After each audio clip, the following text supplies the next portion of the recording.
Once again, I'm doing problem 13 in a much easier way. I will again encourage you, please do not write while you're watching the video. Wait until afterwards and see if you understood it well enough to replicate it yourself.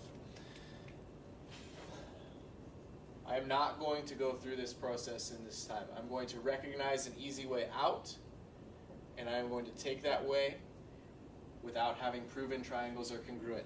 My goal is to show FA is the same as IA.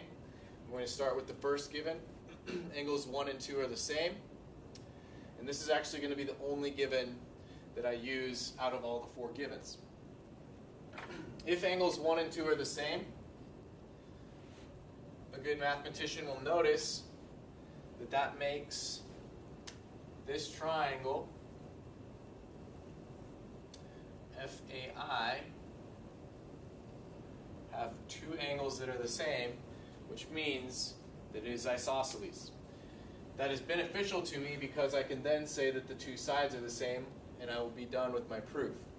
So the given was that angles 1 and 2 are the same. I recognize that this red triangle I just drew has to be isosceles then, because the 2 angles are the same.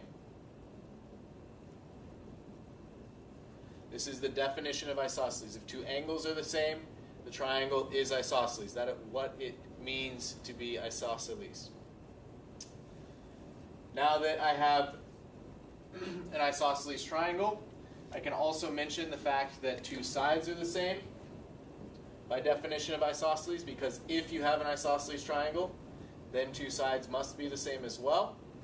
And in this case, this is side FA and IA, which is the goal of our proof. And this was a way easier. I ended with the same conclusion in a much different way, much fewer steps. A good mathematician, once again, will be able to see the easier ways and choose them rather than going the long way.